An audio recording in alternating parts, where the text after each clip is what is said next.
कौन सा केस होगा वो काट के खाएंगे। क्या नाम 17 साल की लड़की ने ऐसा क्या कहा कि पूरा देश आग बबूला हो गया। कभी कभी सोशल मीडिया पर एक छोटी सी वीडियो क्लिप पूरे देश को हिला देती है। कुछ ऐसा ही हुआ जब गाजियाबाद की एक 17 साल की लड़की का वीडियो वायरल हुआ। वीडियो में लड़की ने न सिर्फ देश के बड़े नेताओं को गालियां दी बल्कि धर्म और समाज की मर्यादा तक लांघ दी। उस लड़की का नाम है फरजाना। उम्र सिर्फ 17 साल, पर लहजा और सोच देखकर कोई भी चौंक जाए। वीडियो में उसने उत्तर प्रदेश के मुख्यमंत्री योगी आदित्यनाथ और केंद्रीय गृह मंत्री अमित शाह के लिए ऐसे शब्द कहे जो सुनने लायक भी नहीं थे।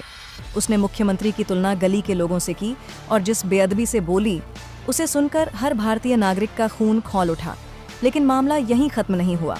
फरजाना ने सिर्फ राजनीतिक नहीं बल्कि धार्मिक मर्यादा भी तोड़ दी। वीडियो में उसने उन गाय काटकर खाने बौन जैसी बात कही और यहीं से पूरा मामला आग बन गया। भारत में गाय सिर्फ एक पशु नहीं बल्कि धार्मिक आस्था और मातृत्व का प्रतीक है। तो गौ माता के नाम पर करोड़ों हिंदू अपनी श्रद्धा अर्पित करते हैं और जब किसी ने उसी प्रतीक का अपमान किया तो देश भर में गुस्से की लहर दौड़ पड़ी। देखते ही देखते वीडियो वायरल हो गया। गौ रक्षा दलों और हिंदू संगठनों ने उसकी पहचान निकाली और दिल्ली के तुलसी निकेतन कॉलोनी में उसके घर पहुंच गए। घर की हालत खस्ता थी, दीवारों पर झड़ता प्लास्टर, टूटा फर्नीचर, पर उस लड़की के बोल और तेवर देखिए जैसे किसी बड़ी हस्ती से कम न हो। लोग कहते हैं जिसके पास समझ नहीं उसके पास शब्द ज्यादा होते हैं। शायद यही इस लड़की के साथ भी हुआ।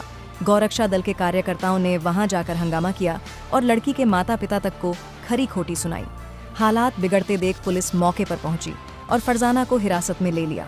लेकिन असली चौंकाने वाली बात ये रही, जब पुलिस उसे गाड़ी में बैठा रही थी वो न शर्मिंदा थी न डरी हुई, बल्कि कैमरे के सामने हंस रही थी जैसे कोई सम्मान समारोह में जा रही हो। रास्ते में उसने पुलिस वालों से बहस भी की और इसी दौरान उसे एक तमाचा पड़ा। हालांकि पुलिस ने कानूनी मर्यादा में रहते हुए कार्यवाही की, क्योंकि कानून कहता है नाबालिग पर अत्यधिक बल प्रयोग नहीं किया जा सकता। इस पूरे मामले पर एसीपी शालीमार गार्डन अतुल कुमार सिंहार ने बयान दिया, जो लोग इस तरह की अभद्र टिप्पणियां करेंगे उन्हें छोड़ा नहीं जाएगा। कानून सबके लिए समान है। उन्होंने साफ कहा कि बन अभिव्यक्ति की आजादियन का मतलब किसी की धार्मिक या राजनीतिक भावनाओं को ठेस पहुंचाना नहीं है। आजादी का अर्थ मर्यादा के भीतर रहकर बोलना है, न कि झर उगलना। इसी बीच सोशल मीडिया पर दो पक्ष बन गए।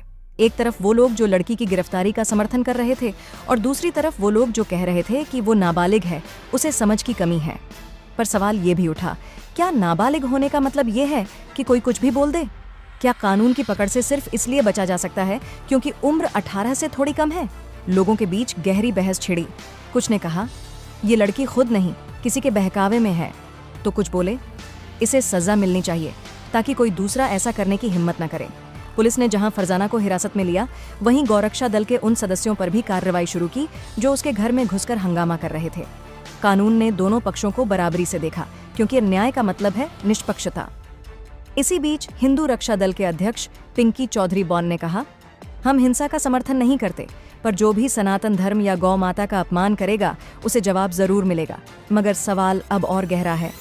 ऐसे विचार आखिर इन बच्चों के दिमाग में भर कौन रहा है? 17 साल की उम्र में जब किसी को अपने भविष्य की चिंता होनी चाहिए, जब किताबें और सपने जीवन का हिस्सा होते हैं, वहाँ कुछ बच्चे नफरत और कट्टरता में डूब रहे हैं। क्या सोशल मीडिया अब शिक्षा का नहीं, भड़काने का माध्यम बन गया है? क्या धर्म के नाम पर राजनीति का जहर इतनी गहराई तक पहुंच चुका है कि अब नाबालिग भी उसकी गिरफ्त में है? भारत, जो अनेकता में एकता का प्रतीक माना जाता है, वो भारत अब धर्म और राजनीति की दीवारों में बांटा जा रहा है। कभी जय श्री राम पर बवाल तो कभी अल्लाहू अकबर पर हिंसा। जहां पहले त्योहार मिलन का प्रतीक थे, अब वही तनाव और टकराव के दिन बन गए हैं। कभी हिंदू दोस्त ईद की सेवियां खाते थे, मुसलमान दोस्त दिवाली की मिठाई बांटते थे। आज वो दृश्य बस पुरानी यादों में रह गया है। अब वक्त है ठहर कर सोचने का। क्या अभिव्यक्ति की आज़ादी का अर्थ दूसरों का अपमान है? क्या धर्म और राजनीति के नाम पर बच्चों को नफरत सिखाना सही है? क्या हमें आने वाली पीढ़ी को यही भारत सौंपना है जहां जुबान तलवार बन गई है और सोच दीवार? कानून कहता है जो भी मर्यादा लांघेगा उसे सजा मिलेगी, पर समाज को भी अपनी जिम्मेदारी समझनी होगी, क्योंकि असली बदलाव अदालत से नहीं, विचारों से यरस्टेस आता है। ये कहानी सिर्फ पौरसे फरजाना नाम की एक लड़की की नहीं, बल्कि उस सोच की है जो आज के भारत को भीतर से खोखला कर रही है। आप क्या सोचते हैं, गलती लड़की की थी या उस सोच की जो उसे भड़का रही है? कमेंट में बताइए। अगर वीडियो पसंद आया हो तो आज लाइक करें, शेयर करें और मन चैनल को सब्सक्राइब करना ना भूलें। साथ ही आज बेल आइकन जरूर दबाएं ताकि आगे आने वाले ऐसे ही सच्चे और सोचने पर मजबूर करने वाले वीडियो सबसे पहले आप तक पहुंचे।